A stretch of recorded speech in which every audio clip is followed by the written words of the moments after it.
Avec Éric Le Boucher des Échos. Bonjour Éric. Bonjour Bruce. Le FMI a reconnu avoir fait des erreurs notables lors du sauvetage de la Grèce en 2010. Voilà un mea culpa inédit. Oui, c'est pas courant en effet. En 2003, le Fonds monétaire international a adopté des règles qui les forcent à le faire 2 ans après des évaluations de ses décisions.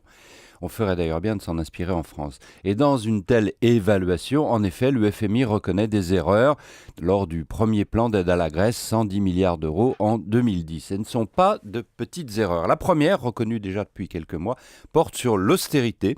Le FMI admet que cette austérité a cassé la croissance beaucoup plus que prévu en Grèce et dans les autres pays européens en crise. Et la deuxième erreur ?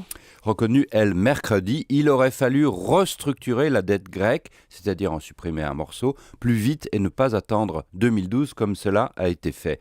Pour le FMI, le premier plan d'aide à la Grèce, élaboré avec la Commission de Bruxelles et la Banque centrale européenne, aurait pu être meilleur. Au passage, il tire, le FMI, une torpille contre les Européens. Il dit que la Commission manquait de compétences dans l'élaboration des plans d'aide aux pays en difficulté. La Commission a aussitôt vivement réagi. Elle nie les erreurs. Oui, mais en fait, derrière ce débat, Bruce, le FMI vise l'Allemagne. L'Allemagne qui a freiné sur tous les mécanismes d'aide et qui a infligé trop d'austérité.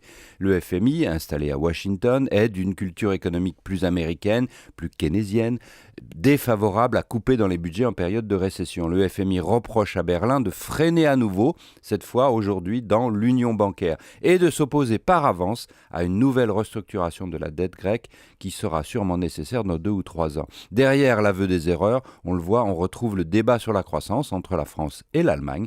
Le FMI est clairement un allié de la France. Merci Éric Le Boucher.